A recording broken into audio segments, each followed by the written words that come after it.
Merci beaucoup, professeur Sébastien Daune et à son équipe pour cette belle invitation. Merci aussi à vous tous et toutes de vous rendre présents cet après-midi. Il fait beau soleil, la tentation d'aller prendre une marche est probablement grande, donc j'en suis d'autant plus honoré que vous soyez présents ici à cette rencontre. Euh, on m'a présenté comme un théologien systématique. Alors, quelques mots en commençant sur ma posture, hein, pour que vous sachiez un peu qui est celui qui vous parle. Alors, dans mes fonctions à la faculté ici à l'Université Laval, ben, les cours qui me sont confiés du côté de la théologie, ben, c'est des cours de théologie systématique, ou on dit des fois de théologie dogmatique. Donc, traditionnellement, ces cours-là, ce sont des cours sur les doctrines chrétiennes, hein. On présente, puis on explique, puis on développe, puis on approfondit, puis on interroge les éléments structurants de la foi chrétienne. Par exemple, le cours Jésus le Christ, c'est un cours en Christologie. Alors, autrefois, ce cours-là, on étudiait des traités du Verbe incarné, hein, qui était une sorte de réflexion de type abstraction dans le prolongement de la définition christologique dans le Concile de Chalcédoine, hein, où il est question de Jésus comme Fils Seigneur, unique engendré, reconnu en deux natures, sans confusion, sans changement, sans division, sans séparation. Donc avec tout un appareillage philosophique derrière. Donc voilà des cours de Christologie où il était question de développement plutôt abstrait sur des le Verbe incarné, hein, comment le divin et l'humain se rencontrent avec un appareillage philosophique. Évidemment, aujourd'hui, dans un cours sur Jésus le Christ, en Christologie, on parle encore de Chalcédoine, bien sûr, et de d'autres conciles christologiques. Mais on part aussi de l'actualité de la question qui est posée par Jésus lui-même dans les évangiles synoptiques, pour vous qui suis-je? Et on part aussi des textes bibliques, hein. Donc, faire de la christologie aujourd'hui, on fait plus de la théologie systématique sans euh, s'appuyer puis discuter des textes bibliques. Vous me voyez venir, c'est un séminaire connecté en exégèse biblique, donc il y aura un texte biblique au cœur de mon exposé. Mais mon propre rapport comme théologien au texte biblique reste encore à formaliser, mais je dirais que à mes yeux, l'analyse exégétique, même détaillée, et ceux qui ont suivi mes cours savent jusqu'à quel point je peux aller dans le détail. Hein, des fois, moi, j'ai appris la christologie avec la lecture sémiotique avec Anne Fortin. Donc, on peut aller dans le détail quand même assez longuement. Donc, l'analyse exégétique détaillée peut donner à penser avec plus de profondeur en théologie. Hein. Ça ne doit pas non plus, l'analyse exégétique pointue, pas plus que l'abstraction conceptuelle doivent devenir une prison étouffante. Donc, il y a une espèce d'équilibre à maintenir qui est jamais acquis. Donc, je l'ai mentionné cet après-midi, on va plonger dans un texte biblique, qui est, le titre l'annonce, le texte de l'Évangile selon Luc, chapitre 10, versets 25 à 37, communément dit la parabole du bon samaritain, même si le mot bon n'est pas nécessairement dans le texte lui-même. Un texte qui est quand même assez bien connu. Donc, je vais aborder ce texte-là comme théologien et à partir d'un questionnement sur le salut et sur la croix. Et ce questionnement-là va enrober le tout. Donc, est-ce que je vais faire entorse au texte? Alors là, je renvoie aux bonnes vieilles querelles entre exégètes et théologiens. La question est légitime, hein? Pourquoi enrober l'analyse d'un texte, d'un questionnement qui finalement n'est pas nécessairement très évident dans ce texte-là? Euh, Donc, la question est légitime. Vais-je faire entorse au texte? Je ne pense pas que je vais y faire entorse trop, en tout cas, ou du moins pas complètement. Donc, la question en arrière-fond, elle est vaste, hein. En quoi la croix sauve-t-elle? Rien de moins. Alors, vous allez me dire, ben, en quoi la croix sauve? Euh, ben, c'est parce que Jésus ressuscite, non, n'est-ce pas? Est-ce que la question est si compliquée que ça? Évidemment, croix et résurrection vont ensemble, mais le travail qu'on va faire ensemble cet après-midi, c'est d'approfondir davantage le passage par la croix, cette mort souffrante, cette mort injuste subie par Jésus. C'est quoi le rapport avec un salut? Pourquoi fallait qu'il passe par là? Qu'est-ce que ça dit de Dieu, ultimement? C'est surtout ça, ce passage. Alors, c'est un questionnement de Christologie, qui est Jésus le Christ pour les chrétiens, de sotériologie, hein, en quoi il apporte un salut. Et ça rejoint le thème classique de la rédemption. Et puis ça tombe bien, on est en plein carême, en route vers Pâques. Donc, pourquoi ne pas prendre un peu de temps pour se mettre à l'écoute d'un texte, pour y entrer davantage dans cette question fondamentale, centrale dans le christianisme, en théologie chrétienne, en quoi la croix sauve-t-elle? Alors, L'objectif principal de mon exposé, très simple, c'est de revisiter Luc 10, 25, 37 pour aborder l'œuvre de salut de Dieu dans la croix du Christ. Pourquoi j'ai souligné le mot aborder dans la diaporama, dans la diapositive que vous voyez, c'est que je ne prétends pas faire le tour de la question, loin de là. Je prétends pas non plus que ce qu'on va regarder ensemble, c'est la seule voie pour approcher ce mystère de la foi qui est complexe. Parce qu'il y a plusieurs langages pour approfondir cela au cœur même du Nouveau Testament. Donc, simplement, je vous propose aujourd'hui une manière d'y entrer, d'aborder la question. Vous allez me dire, mon doux, 1 heure pour ça, c'est peu, mais en même temps, je vous dis, c'est déjà beaucoup. Parce que, comment dire, quand on fait une excursion, la manière dont on part, le point de départ et l'orientation qu'on donne va assez rapidement déterminer le point d'arrivée. Donc, la manière d'entrer dans une question, ça nous conduit dans des endroits souvent différents. C'est pour ça que je trouve important de s'arrêter là. Comment entrer, comment aborder cette question-là de la croix qui sauve?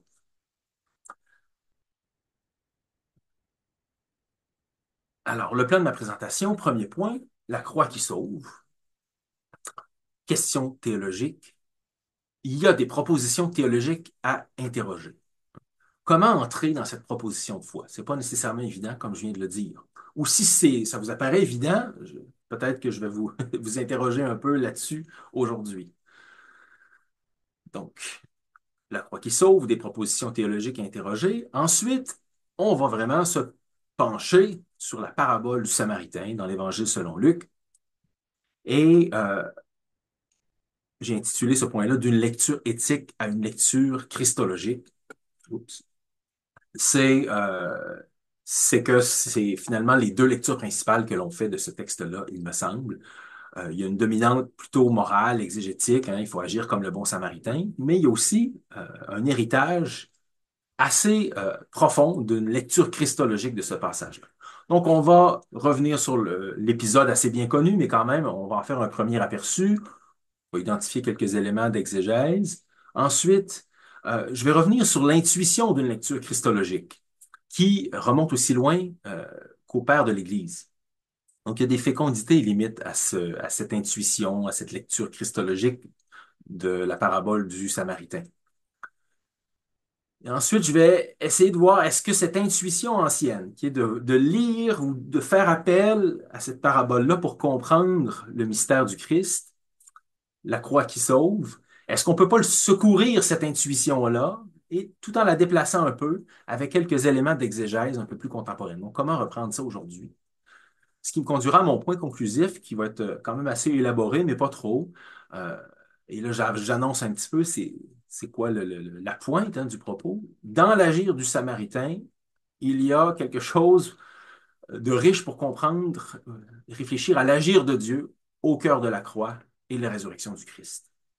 Alors, si jamais vous retenez à peu près rien de mon exposé, ben, si vous avez pris note du plan de l'exposé, vous avez mes idées principales et vous avez l'intuition centrale qui est simplement de lire la croix du Christ, la croix Christ sauve, à partir du texte de Luc 25-37, Bon Samaritain. Mais restez avec moi quand même. Alors, on plonge.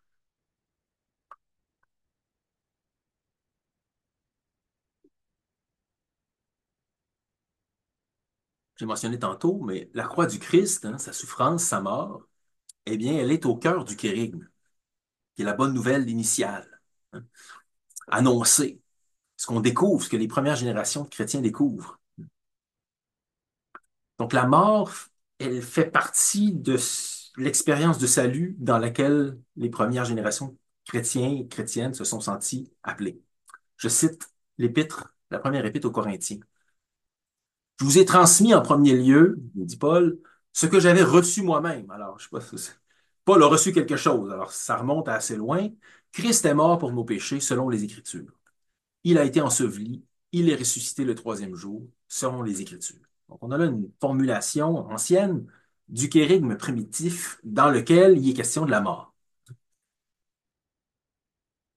Dans le Nouveau Testament, il y a aussi une multitude de catégories hein, qui se rapportent de près ou de loin à la croix qui sauve. Alors, le théologien Bernard Sesboué, dans ses travaux en sotériologie et en christologie, a écrit un ouvrage là-dessus sur les langages pour parler du salut. Hein, et dans tout un tome, il revient sur les catégories principales dans le Nouveau Testament. J'en nomme ici quelques-unes.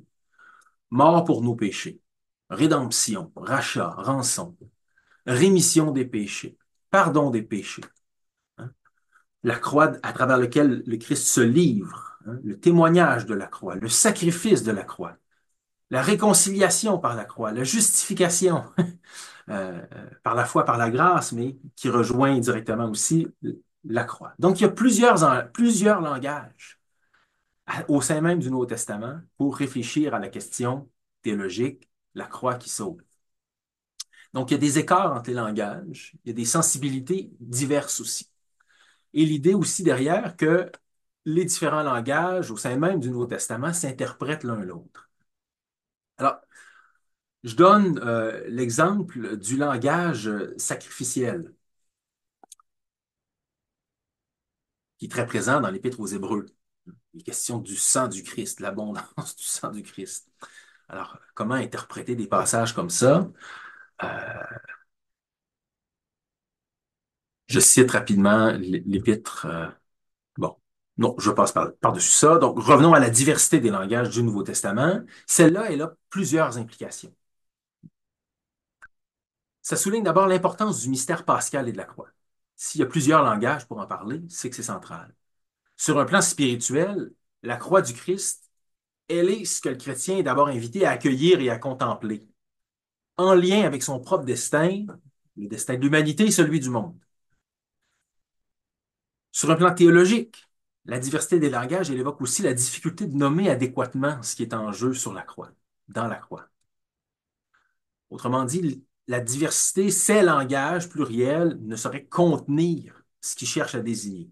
Un seul langage ne suffit pas. Et entre les différents langages, comme je l'ai mentionné, il y a des écarts qui recoupent des sensibilités diverses, parfois en tension. Deux difficultés émergent de ça. Et là, je reviens avec ma question. Comment aborder ce mystère de la mort, de la croix qui sauve? Par où commencer? Par où partir? Deuxième difficulté, il y a des dérapages possibles lorsqu'un langage ou un schème de pensée est poussé à l'extrême. Autrement dit, quels sont les dérapages possibles? Et avant d'en arriver au texte de Luc, deux exemples de discours problématiques, juste pour qu'on saisisse bien la difficulté par où commencer à entrer dans la question la croix qui sauve. Alors, premier exemple, c'est quand on parle de la mort de Jésus et qu'elle est considérée comme ce qui vient apaiser la colère de Dieu. Alors, c'est euh, un type de discours qui a été développé notamment, et développé même poussé à l'extrême, poussé plus loin, notamment au temps de la Réforme, tant chez les protestants que chez les catholiques. Alors, je vous cite un extrait du catéchisme romain dit du Concile de Trente, en 1566. Alors, vous l'avez à l'écran, je vais le lire avec vous. La satisfaction est le paiement intégral d'une dette. Car qui dit satisfaction dit une chose à laquelle rien ne manque. Par exemple, en matière de réconciliation, satisfaire signifie accorder à un cœur irrité tout ce qu'il faut pour le venger de l'injure qu'on lui a faite. D'où il suit que la satisfaction n'est pas autre chose que la compensation ou réparation de l'injure faite à quelqu'un. Et comme cette compensation peut avoir plusieurs degrés différents, on a distingué aussi plusieurs sortes de satisfaction. Mais nous nous regardons comme telle que la satisfaction qui a apaisé Dieu et nous l'a rendu propice. Et à Jésus-Christ seul que nous en sommes redevables. Car c'est lui qui, sur la croix, a payé la dette de nos péchés, a satisfait surabondamment la justice de Dieu pour nous. Cette satisfaction est donc pleine et complète. Elle est proportionnée d'une manière parfaite et adéquate au poids de tous les crimes qui ont été commis et qui se commettent en ce monde. Alors, si on était en classe et on avait un petit peu de temps, je vous demanderais de réagir à cette présentation, qui est une proposition, la croix qui sauve. En quoi ça sauve?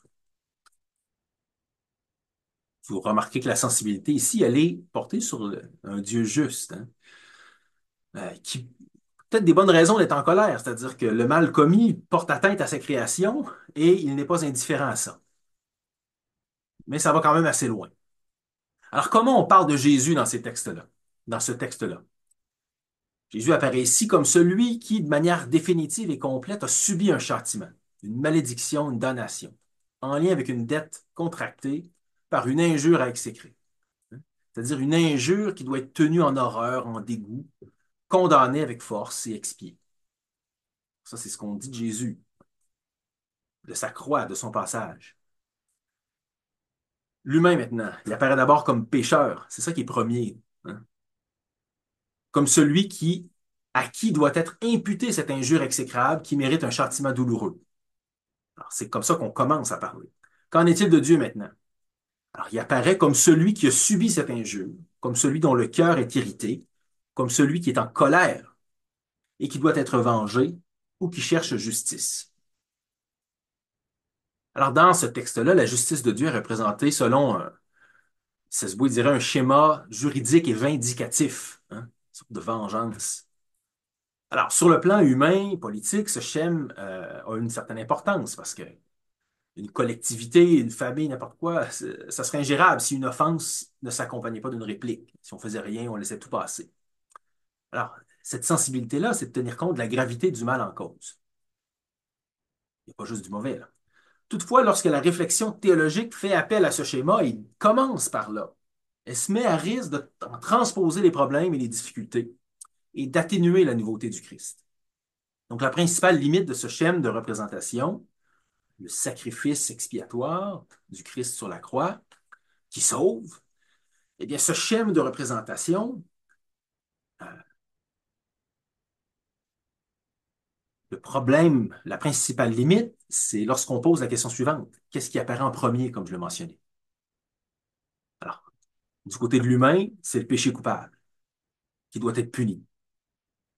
Ensuite, du côté de Dieu, c'est la colère de Dieu qui apparaît en premier. Et euh, Jésus, ensuite, ben, il apparaît comme un vicaire, hein, c'est-à-dire comme un suppléant ou un substitut de l'humain qui, comme victime sacrificielle, sans péché, condamné injustement, donc à la place de l'humain pécheur, vient satisfaire la colère de Dieu et non juste sa justice. Je ne sais pas si vous voyez le glissement, là. En subissant le châtiment de la souffrance et de la mort qui lui était destiné. Alors, le risque de ce schéma-là, je termine là-dessus, sur ce schéma-là, mais l'amour et la miséricorde de Dieu risquent d'apparaître second par rapport à une justice au trait vindicatif, et comme ce qui peut être mérité par l'humain à coup de souffrance. C'est Jésus qui nous aurait mérité ça par sa souffrance, mais après ça, dans la vie spirituelle, ben, s'il faut suivre le Christ, vous voyez la déclinaison, hein, ou le risque d'une déclinaison vers chercher la souffrance pour s'apaiser la colère de Dieu. On voit bien la limite. Un deuxième exemple, je vais être beaucoup plus bref pour ce deuxième exemple-là, mais c'est quand la mort de Jésus est considérée comme un exemple éthique ou un modèle d'obéissance devant la mort et la souffrance. Alors, c'est un peu, je dirais, en réponse d'une certaine manière à cette théologie de la satisfaction vicaire, substitution vicaire, qui ont pris de l'ampleur, comme je le mentionnais, au temps de la Réforme et dans la réplique catholique aussi. Tout le monde parlait de la même manière, à peu près, là, sur ces enjeux-là. Euh, eh bien, il y a d'autres théologies qui ont émergé un peu en réaction. Et ces théologies, un peu à l'inverse, tendent à voir dans la mort de Jésus seulement ou surtout ou d'abord une souffrance exemplaire subie par obéissance dans la fidélité à sa vocation. Alors, bon, le théologien Jürgen Moltmann a critiqué cette perspective-là, qui reprend à ses yeux l'idéal moral du sage. C'est un peu zen, là, Jésus. Il nous aurait montré le chemin sur comment bien souffrir, comment obéir. Une sorte d'idéal qui consiste à ressembler à Dieu, à participer à sa sphère, un Dieu immuable, euh, impassible. Donc, un idéal presque philosophique, stoïcien, en partie lié à une certaine conception philosophique de Dieu, puis qui consiste à surmonter ses besoins, ses impulsions, et qui ultimement conduit à une sorte d'apathie, une vie au-dessus de la peine, de la crainte, de la colère. Donc, et à la limite, vous voyez bien le risque, une vie libre de toute passion, de tout amour aussi. Donc, en gros, si ça le trait, Jésus serait celui qui comme humain parfait, serait venu nous montrer comment vivre, comment souffrir et mourir sereinement, et par cette voie se rapprocher de Dieu. Donc, on a problématisé ensemble la croix qui sauve, deux types de réponses à problématiser, à complexifier. Donc, par où commencer alors? Et là, vous me voyez venir, on entre au cœur de ce que je vous propose aujourd'hui. Alors, la parabole de Luc 10, 25, 37, ou le texte de Luc 10, 25, 37, renvoie à une parabole qui est bien connue. Il y a deux segments principaux. Alors, je présuppose que vous connaissez un petit peu le texte, là. J'ose faire cette entorse-là, mais on va le lire quand même rapidement. Donc, il y a deux segments. Il y a un dialogue entre Jésus et un légiste qui ensuite enrobe la parabole. Rien d'étonnant là-dedans. Revenons sur le dialogue entre Jésus et le légiste et lisons-le. Et voici qu'un légiste se leva et dit à Jésus pour le mettre à l'épreuve. Maître, que dois-je faire pour recevoir en partage la vie éternelle? Jésus lui dit, dans la loi, qu'est-il écrit? Comment lis-tu? Il lui répondit, tu aimeras le Seigneur ton Dieu de tout ton cœur, de toute ton âme, de toute ta force, et de toute ta pensée, et ton prochain comme toi-même.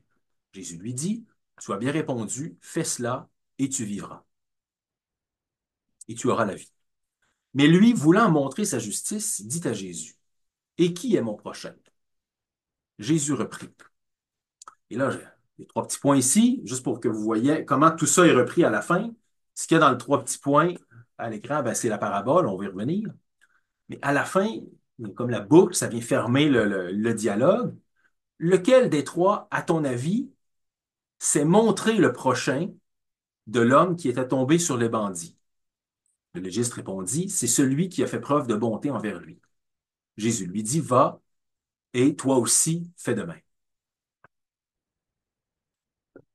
Là, quelques remarques exégétiques, je vous balance ça comme ça, mais simplement pour que on voit comment ce texte-là peut être abordé. Il y a d'abord un questionnement. Et l'exégète François Bovon précise que le questionnement qui est au cœur du dialogue entre Jésus et le légiste se situe dans la ligne des disputes que les rabbins de l'époque pouvaient avoir entre eux. Donc le nomikos, hein, le légiste, porte un questionnement sur le rapport à la loi. Et c'est le rapport à la loi qui est en cause ici. Alors on peut repérer les sensibilités pauliniennes chez Luc dans cette question-là de la loi qui émerge ici. Le légiste porte aussi un questionnement sur l'essentiel, hein. Remarquez bien, pour recevoir en partage la vie éternelle. Alors, que dois-je faire pour recevoir en partage la vie éternelle? Un questionnement presque d'ordre eschatologique sur l'ultime. Donc, ce n'est pas un questionnement banal non plus. Euh, et si c'est une question sur l'essentiel, ben, ça renvoie à d'autres essentiels. Qui est Dieu pour me demander de faire ceci, cela, afin d'obtenir la vie éternelle? Alors, c'est un questionnement qui est en deux temps, deux manches, dit François Bovon, l'exégète.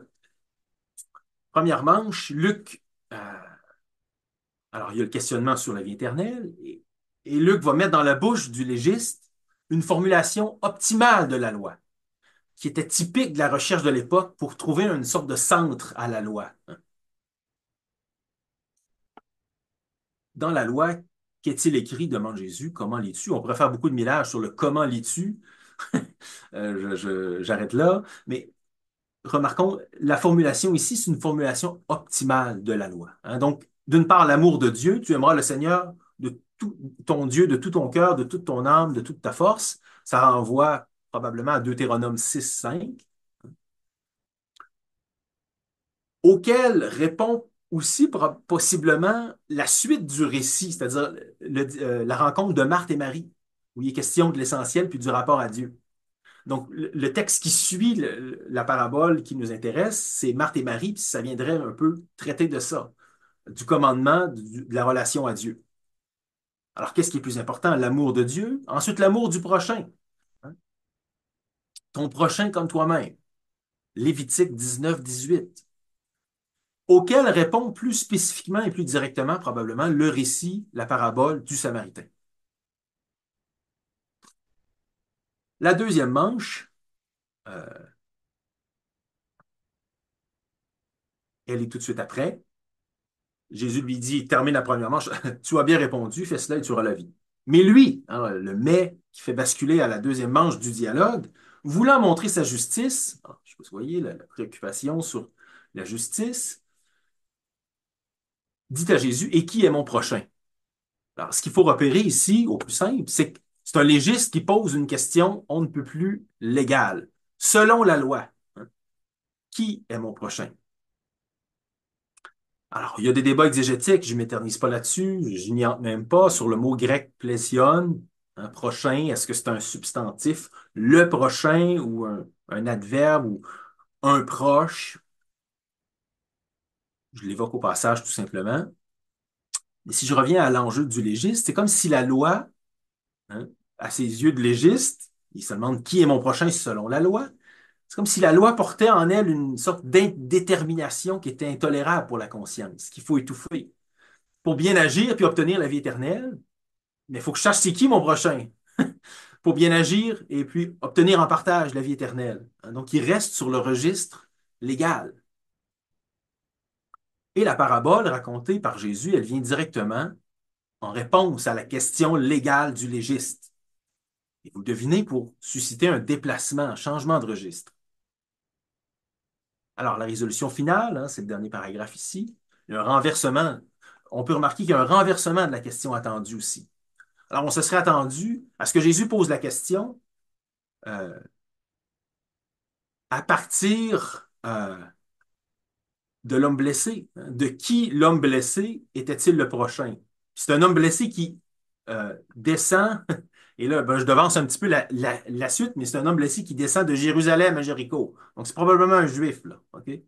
On se serait attendu à ce qu'il pose la question, ben, ce juif-là ou cet homme qui passe de Jérusalem à Jéricho, de qui était-il le prochain? La résolution inverse la question. Puis il y a un des philosophes comme Kierkegaard qui ont écrit là-dessus. La question est plutôt de qui, lequel des trois personnages, on va y venir, s'est montré le prochain de l'homme qui est tombé sur les bandits.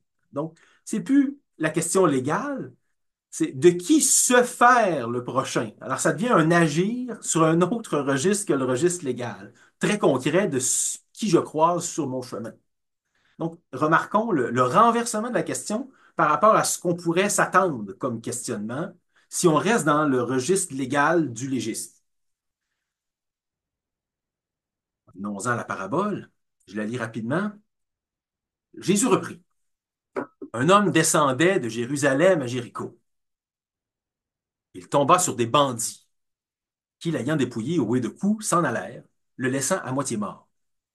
Il se trouva qu'un prêtre descendait par ce chemin. Il vit l'homme et passa à bonne distance. Un lévite de même arriva en ce lieu. Il vit l'homme et passa à bonne distance. Mais un Samaritain qui était en voyage arriva près de l'homme. Il le vit et fut pris de pitié. Il s'approcha, banda ses plaies en y versant de l'huile et du vin, le chargea sur sa propre monture, le conduisit à une auberge et prit soin de lui. Le lendemain, tirant 2 pièces d'argent, il les donna à l'aubergiste et lui dit, prends soin de lui, et si tu dépenses quelque chose de plus, c'est moi qui te le rembourserai quand je repasserai.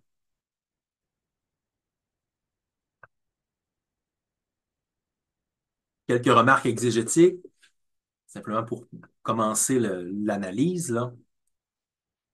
Il y a des passages qui ont été abondamment commentés dès l'époque patristique. Alors, je vais y revenir là-dessus, mais l'homme qui descendait de Jérusalem à Jéricho, hein, dans la lecture christologique ou même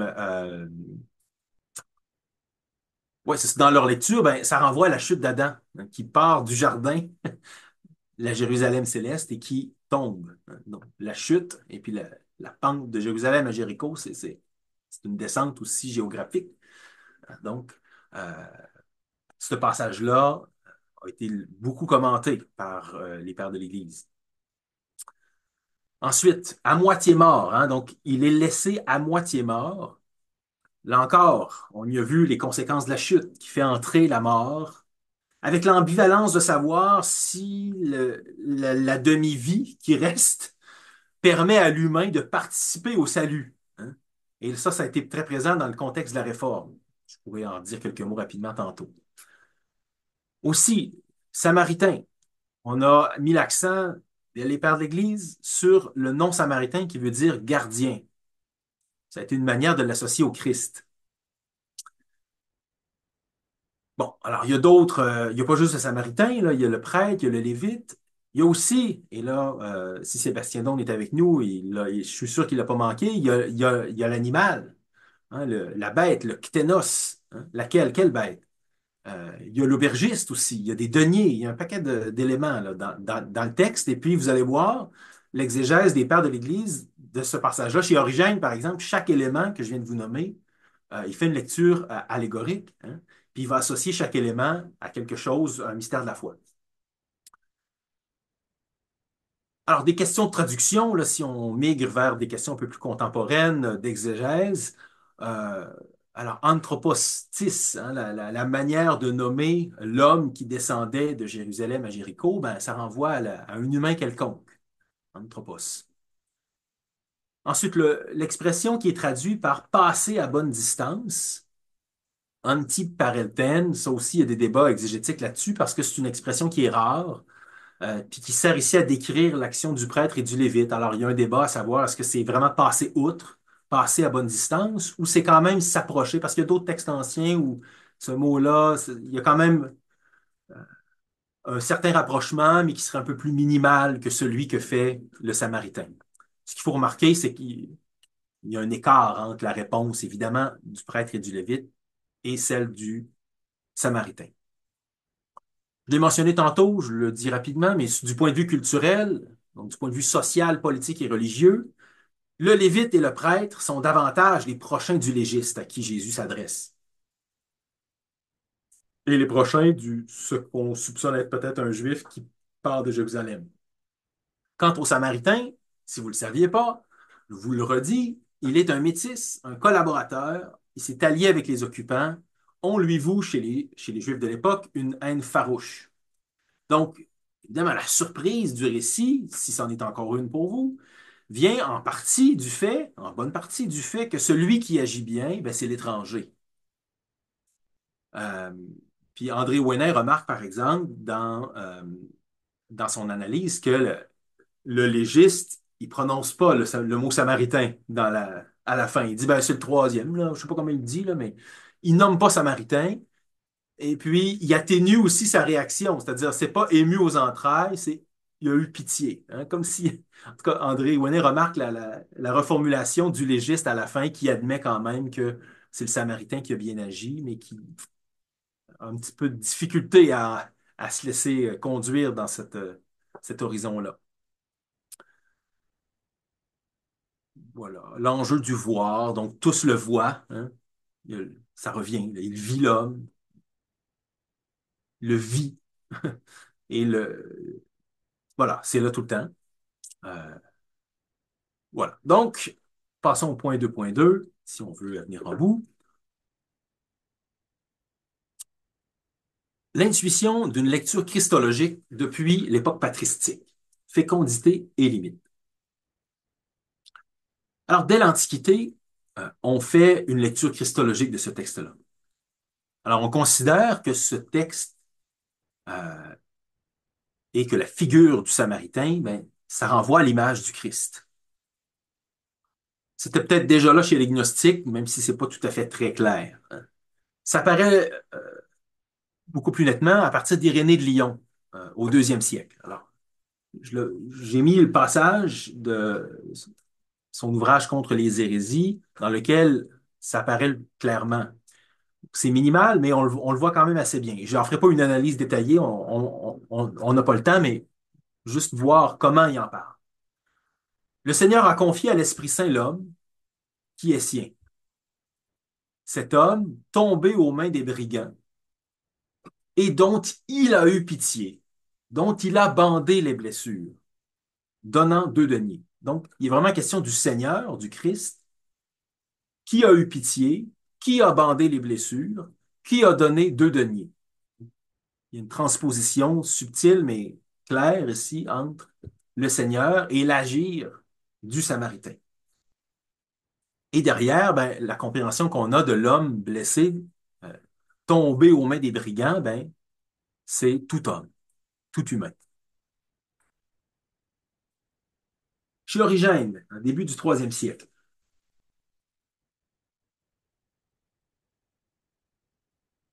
Alors là, vous allez voir la lecture allégorique à son meilleur. Alors, si, j'étais présent au dernier séminaire connecté, et puis c'est quand même un beau hasard que, ou c'en est pas un, et on m'expliquera, mais que le dernier séminaire connecté traitait justement du rapport aux Écritures chez les pères de l'Église. Alors là, on a, je pense, un bel exemple d'une lecture allégorique. Et vous allez voir l'allégorie, comment elle fonctionne. On fait des associations. Origène, dans ses homélies sur Saint Luc. Je lis ici, l'homme qui descendait représente Adam. Jésus, Jérusalem, le paradis. Jéricho, le monde. Les brigands, les puissances ennemies. Le prêtre, la loi. Le lévite, les prophètes. Le samaritain, le Christ. Alors, volontairement, j'y vais de manière séquentielle, mais je fais simplement lire ce qu'Origène nous dit. Les blessures sont la désobéissance, la monture, le corps du Seigneur, l'auberge ouverte à tous ceux qui veulent y entrer symbolise l'Église. De plus, les deux deniers représentent le Père et le Fils. Alors, il y a ça aussi chez Irénée de Lyon. L'hôtelier, le chef de l'Église chargé de l'administrer. Quant à la promesse faite par le Samaritain de revenir, elle figurait le second avènement du Sauveur. On a un exemple d'une lecture allégorique et je vois quelques exégètes parmi nous qui sourient. On fait plus de l'exégèse de cette manière-là aujourd'hui. On sent peut-être aussi la limite, là, ou en tout cas ce qu'on impose au texte en termes de grille de lecture. Hein. Mais alors, la lecture christologique, elle a émergé à partir de l'école d'Alexandrie, une école de pensée dans l'Antiquité, à distinguer de l'école d'Antioche, où on privilégiait davantage une lecture littérale hein, du Nouveau Testament. Et dans un passage comme celui-là, on faisait d'abord une lecture morale, éthique de la parabole. Et on n'allait pas, on sautait pas à l'école d'Antioche à cette lecture-là qui a émergé dans l'école d'Alexandrie. Même si tout est complexe, là, il y a des penseurs de l'école d'Antioche qui ont des sensibilités pour ce que développe l'école d'Alexandrie. C'est pas des chicanes perpétuelles, tout ça. Mais voilà, ça émerge de l'école d'Alexandrie. Surtout, c'est là que c'est développé. Bon, rapidement, Ambroise de Milan au IVe siècle. Donc, je ne sais pas si vous voyez, on chemine là, dans les premiers siècles du christianisme. De son côté, il va quand même élaborer aussi là-dessus, faire une lecture christologique, et il va établir lui aussi un lien direct entre l'homme blessé et Adam après la chute. Je l'ai évoqué tantôt, de Jérusalem à Jéricho, ben, c'est la chute aussi. Chez Augustin maintenant. Ah ouais, bon, j'avais un passage, je vous le lis pas, mais au fond, il développe sur l'idée de samaritain qui veut dire gardien. Hein, puis on interprète ça comme à partir des psaumes où le gardien, ben, ça renvoie à la figure du Christ. Hein, donc, et Augustin va aller plus loin, toujours dans ce même développement sur le nom samaritain qui veut dire gardien. Je cite Augustin dans son sermon, dans un de ses sermons. Il faut voir en effet le genre humain tout entier dans cet homme que les brigands laissèrent étendu et à demi-mort sur le chemin. Le Seigneur voulait se désigner dans la personne de ce Samaritain. Donc, il va encore plus loin. C'est voulu par le Seigneur de se désigner dans la personne de ce Samaritain. Ainsi, le Seigneur est proche pour s'être rapproché de nous. Et Augustin va aussi insister sur la gratuité de la grâce à partir de la figure du Christ samaritain. Ça, c'est une sensibilité chez Augustin, insistance sur la grâce. Il faut avancer au temps de la Réforme protestante aussi. Alors, je fais simplement vous montrer que l'hypothèse de la lecture christologique de ce passage-là, elle vient quand même de loin, là. Elle a de l'histoire. Au temps de la Réforme, à partir du 15e siècle, alors, pas un cours d'histoire de l'Église, là, puis d'histoire du christianisme, mais il y a la réforme, la contre-réforme, si on veut l'appeler ainsi, des théologiens catholiques, des théologiens Luther et d'autres théologiens, Jean Calvin et d'autres théologiens. Alors, ils vont s'entrechoquer, avoir différentes lectures. Luther va revenir beaucoup sur l'interprétation, la lecture christologique du Bon Samaritain. Alors, Luther a fait plusieurs discours là-dessus, revient sur cette figure-là du Christ comme Bon Samaritain, alors que Calvin, de son côté, va se limiter davantage à une lecture plutôt morale. Va pas du même côté que Luther dans sa lecture de la parabole du Samaritain. Alors que, comme je le mentionnais tantôt, des théologiens catholiques vont, eux, insister sur le demi-mort pour intégrer les œuvres. C'est-à-dire, s'il est demi-mort, il est encore à moitié vivant. S'il est encore à moitié vivant, l'humain blessé, cette figure d'Adam, il peut contribuer au salut par ses œuvres, par son agir. Et là, bon, Luther, lui, il n'est pas d'accord avec ça. Donc, voyez-vous, on se querelle autour, mais finalement, les grandes divisions qui émergent à cette époque-là sur le plan théologique ben, se répercutent dans la lecture que l'on fait euh, de la parabole du Samaritain. Au Moyen Âge en Occident, alors là, c'est vaste, mais on va, de manière générale, reprendre la lecture christologique qui est héritée de l'Antiquité, donc dans l'Occident euh, médiéval. Et ça transparaît notamment dans l'iconographie. Alors là, le temps file, où j'aille plus vite. Euh, alors, ce sont des vitraux de la cathédrale Saint-Étienne de Sens en France, fin du 12e siècle. Alors, il y a trois morceaux. Euh,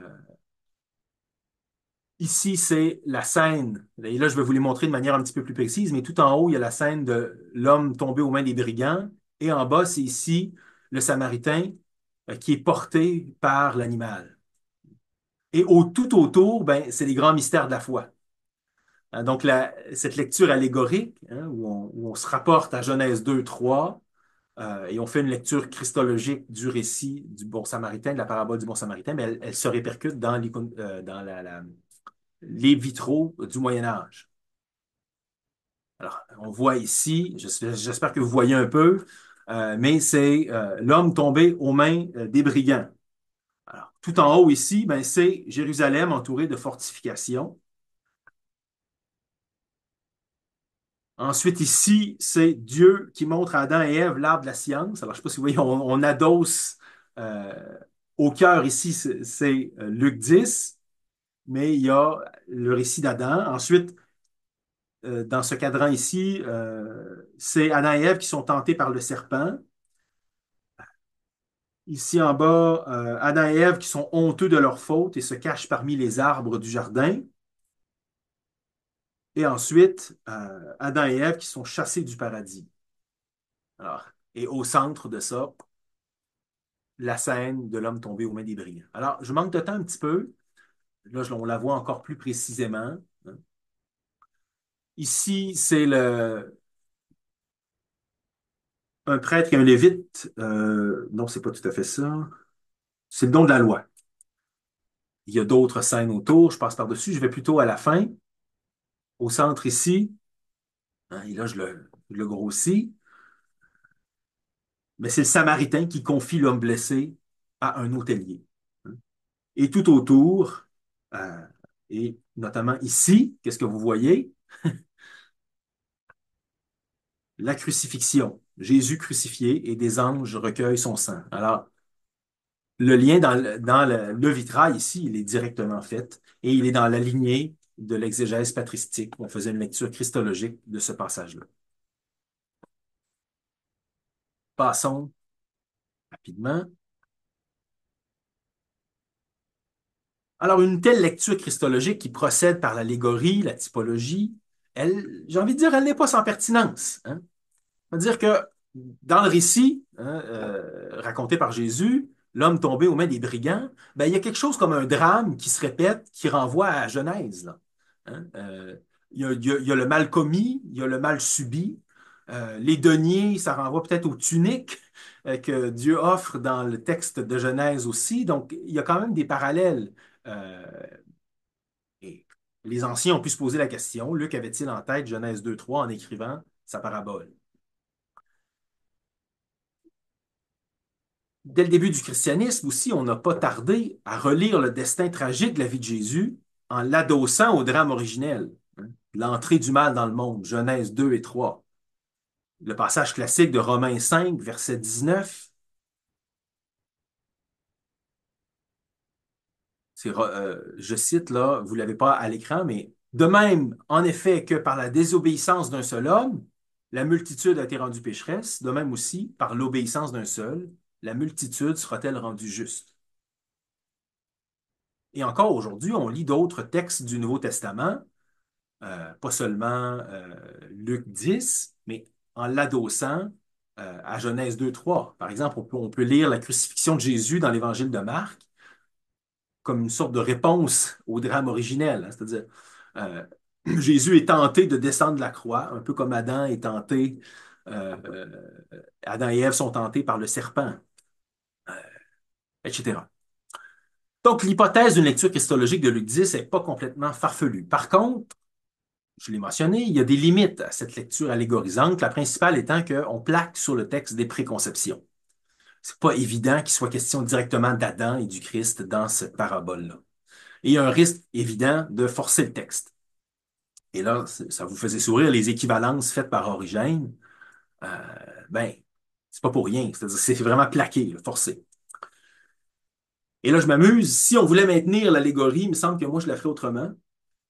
Euh, je verrais Dieu aussi dans la figure, certainement Dieu ou le Christ dans la figure du Samaritain, mais aussi dans la figure de l'homme blessé, injustement et laissé à demi-mort. Il me semble que moi, je la vois aussi là. C'est-à-dire, il vit une injustice euh, qu'il laisse à demi-mort. On pourrait voir aussi dans l'animal, hein, le kténos, puis là je fais un clin d'œil à Sébastien Dong s'il est encore avec nous, mais une sorte d'anti-serpent. C'est-à-dire que c'est comme dans le texte de Genèse, il y a un animal qui vient jouer un rôle, là, il parle pas, mais il contribue dans ce texte-là au salut, alors que dans Genèse, l'animal, c'est le serpent, puis il y a un autre rôle, comme vous savez bien. Je fais simplement m'amuser, là, si on voulait prolonger la lecture allégorique, là. Je le ferais peut-être autrement un petit peu, hein. J'insisterai aussi peut-être sur la collaboration du Samaritain avec l'animal, l'aubergiste, hein. Ça pointe à la collaboration de la création à l'œuvre du salut. Pour parler un peu comme Irénée de Lyon, le Verbe invisible, la croix invisible est au cœur de la création pour mener la création à son accomplissement. J'arrête là. Qu'est-ce qu'on fait avec cette lecture christologique? Alors, François Bovon, un exégète, il a écrit en 1991 l'Évangile selon saint Luc, admet qu'elle est tout de même plausible, cette lecture-là, sans nécessairement qu'on en fasse une lecture allégorique. Alors, je cite François Bovon. Faut-il simplement rejeter l'équation patristique et médiévale qui fait du Samaritain une image de Jésus-Christ? Je ne le crois pas, car en dessinant l'amour du prochain, la parabole s'appuie sur un modèle. Le Samaritain adopte en effet les sentiments et reprend les gestes du Christ lui-même. Jésus n'a-t-il pas été lui aussi, lui d'abord, pris aux entrailles, devant la souffrance, la solitude et le chagrin des humains? Et renvoie à Luc 7, 13. Alors, qu'est-ce qu'il y a dans Luc 7, 13? Ben, c'est Jésus qui est ému aux entrailles devant une mère veuve et son fils unique mort. Donc, l'expression ému aux entrailles revient quand Jésus est devant un mort, à qui il ordonne de se réveiller, qui est une sorte de préfiguration de sa mort et de sa résurrection. On pourrait aussi adosser la parabole du bon Samaritain et le dialogue avec le légiste à d'autres passages d'Évangile selon Luc, hein. Juste avant, juste avant Luc 10, 22, 35, Luc 10, 21, 22, Jésus parle de la bienveillance de son Père qui lui a tout remis au Fils, hein. Donc, juste avant la parabole, il est question du Père et de sa propre relation au Père. Donc, c'est autant d'autres éléments, finalement, du texte de Luc qui, sans dire qu'il faut absolument en conclure à faire une lecture christologique, mais là, bon, on, on pourrait appuyer une certaine forme de lecture christologique de ce passage-là en s'appuyant sur d'autres passages de l'Évangile de Luc. Alors, comment alors maintenir une lecture christologique de Luc 10, 25, 37? Si on veut éviter le piège de l'allégorie pure et simple, ben, c'est en l'adossant à d'autres passages de Luc, comme je l'ai mentionné, puis surtout, à mon sens, en respectant les éléments structurants du texte. Puis c'est là-dessus que je vais conclure, puis je vais terminer. Euh, c'est quoi les éléments structurants du texte? Il y a d'abord le dialogue avec le légiste, qui invite à un déplacement théologique. Alors ça, c'est un élément structurant du texte qui apparaît dans la majorité des exégèses. Il y a aussi une reprise d'un drame originel. Il y a un manque de salut dans ce passage-là. Il y a différents actants devant le mal. Alors, il y a ceux qui commettent le mal, les bandits. Il y a ceux qui subissent le mal, l'homme blessé. Puis il y a des tiers adjuvants qui viennent intervenir, le samaritain, l'animal, l'aubergiste. Mais surtout, le dialogue et l'agir du samaritain. C'est à ces niveaux-là structurants, je pense qu'on peut peut-être retirer des éléments pour réfléchir à la croix qui sauve et à la figure du Christ.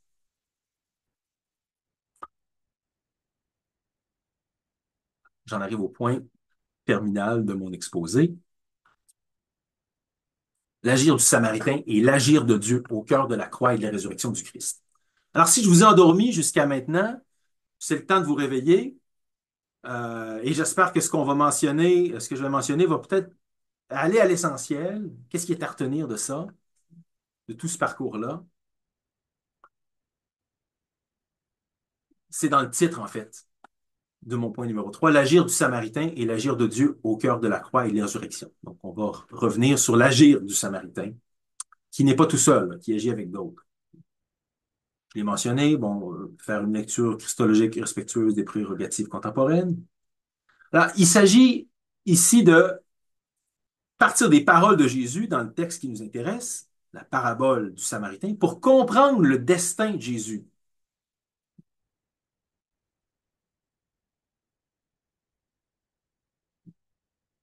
Les paraboles de Jésus, au même titre que son destin tragique, invitent à un déplacement, les deux. Alors, il y a un déplacement similaire.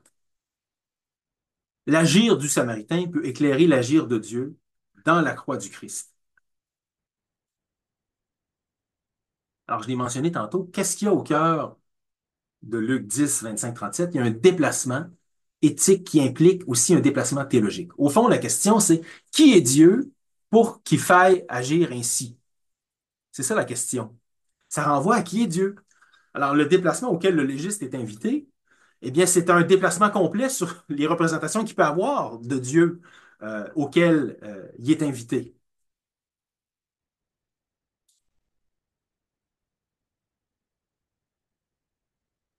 Et il y a dans Luc 10, 25, 37, comme je le mentionnais tantôt, une situation dramatique à laquelle répondent des gestes signifiants. Alors, les gestes signifiants, euh, le Samaritain qui répond à la situation dramatique, ben, les gestes peuvent être transposés à Dieu qui, dans son désir de salut, répond aussi à une situation dramatique qui est celle de l'humain souffrant, mourant.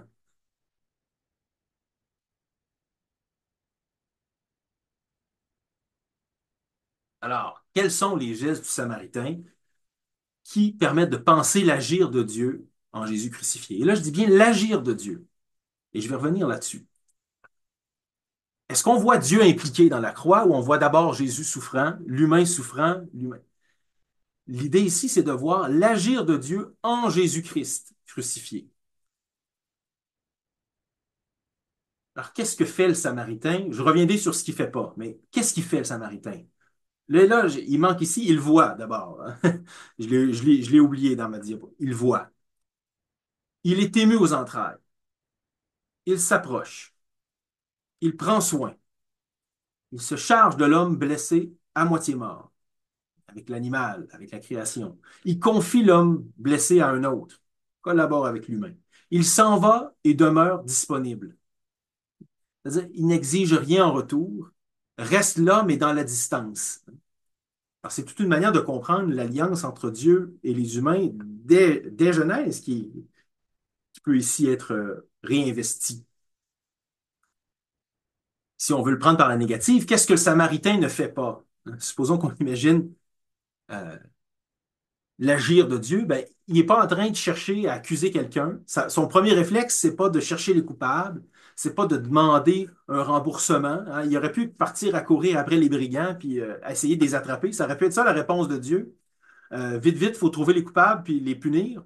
Euh, il aurait pu demander un remboursement à la fin. Je t'ai aidé, mais tu me rembourseras plus tard. Hein. Un Dieu gentil qui finalement donne du temps pour rembourser la dette. C'est pas ça du tout. C'est pas ça du tout. C'est un un Samaritain, et l'on peut transposer à l'agir de Dieu, qui est comme un peu le modèle derrière. Oups. Il est ému aux entrailles, il s'approche, il prend soin, il se charge de l'homme blessé, il, il le confie à d'autres, il s'en va, il demeure disponible. Alors, qu'est-ce qu'on fait quand on applique ce schéma-là? L'agir, c'est un élément structurant du texte, l'agir du Samaritain, c'est là que ça bascule. C'est l'agir du Samaritain qui crée la conversion, ou en tout cas qui est une invitation à la conversion pour le légiste. Bien, qu'est-ce que ça fait si on accepte de voir là l'agir de Dieu?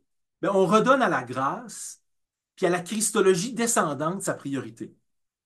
Alors, vous vous rappelez des a priori où on est parti tantôt, là. La croix qui apaise la colère, hein. C'est comme s'il fallait remonter à Dieu et Jésus apparaît, sa croix apparaît comme ce qui vient réconcilier Dieu. Donc, c'est la remontée à Dieu qui est le point focal. La croix comme exemple, ben c'est ça, il faut que voici Dieu, Jésus dans sa croix nous montre comment souffrir, comment obéir, comment être zen par rapport à ce qui nous advient. Et là encore, c'est la remontée à Dieu qui est première. Mais on ne voit pas en quoi Dieu est impliqué dans la croix. C'est toujours l'humain qui doit performer. Bon, alors, je vais le dire d'une certaine manière. La croix, dans les deux cas, c'est le mouvement ascendant qui apparaît premier. Dans les problèmes, hein, dans les façons de concevoir la croix qui sauve, qu'on a abordé tantôt. Dans le cas ici, si on passe par le bon samaritain, c'est le mouvement descendant qui est premier. Autrement dit, ça dit clairement que la croix, elle n'est pas une performance stoïcienne qui apporterait le salut. Ce n'est pas une performance dont Jésus pourrait s'enorgueillir et qu'il faudrait à notre tour imiter. Voilà comment souffrir. C'est ça qui va vous sauver. Voilà comment vivre. La croix n'est pas non plus une compensation comptable permettant de sauver l'humanité en apaisant la colère de Dieu, qui nous ferait valoriser la souffrance pour elle-même comme source de salut. Évidemment, il faut nuancer, je l'ai fait au début tantôt. Mais la croix qui sauve, lue à partir de la parabole du Samaritain, elle aide à sortir des schèmes bien humains qui, lorsqu'ils prennent toute la place, puis c'est le point de départ de la réflexion, mais risquent de nous faire masquer la nouveauté qui est révélée sur la croix. Alors, la nouveauté, quelle est-elle? Oups, j'y étais déjà. Bien, ça révèle la solidarité agissante et miséricordieuse de Dieu. C'est le point de départ de son œuvre de salut. Un Dieu qui voit la souffrance, et là, c'est très biblique, là, c'est l'Exode, c'est l'élection. Il entend la misère de son peuple, et là, il fait un pas de plus, il vient souffrir avec. La priorité, c'est quoi le point de départ? Qu'est-ce que voit Dieu en premier? Faut pas invalider les questions de justice, mais qu'est-ce qui est premier ici dans le texte? C'est la priorité qui est accordée à l'humain victime du mal. C'est ça que Dieu voit en premier. Et on peut même le voir dans le texte de Genèse. Ève et Adam sont victimes du serpent. Il y a un mal qui les précède. Et est-ce que ça ne parle pas aussi de l'existence humaine? On est et on grandit dans un monde qui est toujours déjà marqué par le mal. Alors, qu'est-ce qui est premier? C'est ça la question. La croix qui sauve, qu'est-ce qui est premier?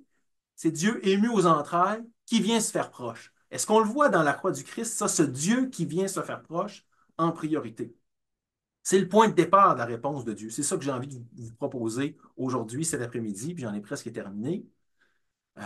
C'est ce que le Concile Vatican II a essayé de faire. Paul VI, quand il a fermé le Concile Vatican II, a référé à la vieille histoire du bon Samaritain, qui a été le modèle et la règle de la spiritualité du Concile, dit-il.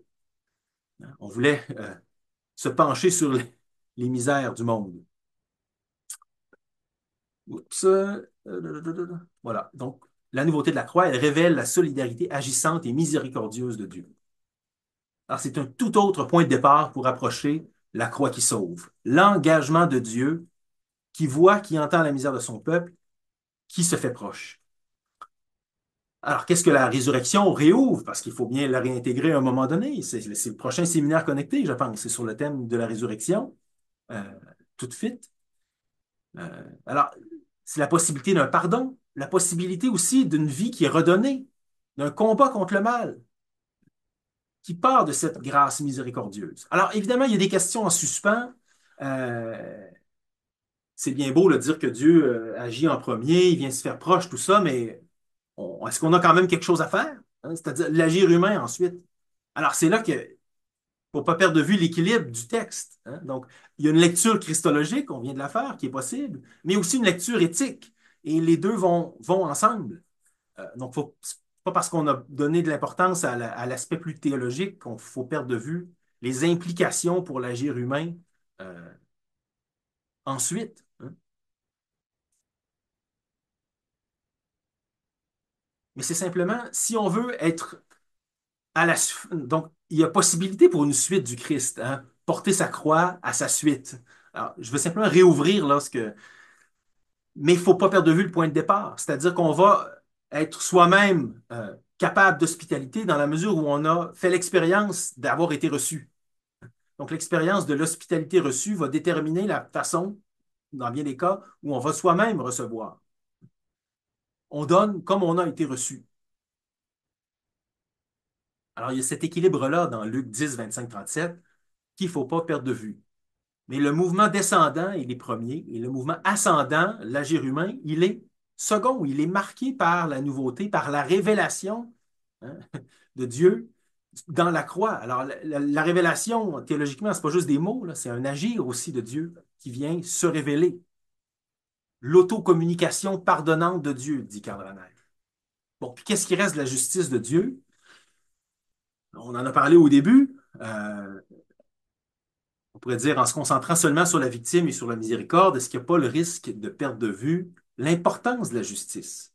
Alors, c'est pas ça mon propos. Tout ça que j'ai dit, c'est le point de départ. Retenons simplement, Dieu demeure un Dieu juste et miséricordieux. Alors, c'est des attributs de Dieu. Comment réconcilier tout ça? En bonne théologie, on dirait ça appartient à Dieu. Donc, le tort commis à sa création, il n'est pas indifférent à ça. Mais c'est par où il commence. C'est vraiment ça que j'ai essayé de mettre en évidence, puis qui me semble le texte de Luc 10, 25, 37, la parabole du bon samaritain, met en évidence. Et la manière dont il exerce sa justice, ça implique aussi la miséricorde. Voilà, donc il y a dans les paraboles du bon samaritain une invitation pour l'agir humain. Alors, c'est pas d'expliquer le mal. C'est vraiment pas ça là, qu'on a fait. Parce que moi, faut faire attention à expliquer puis justifier. Parce que quand on essaie d'expliquer le mal, on finit par le justifier d'une certaine manière.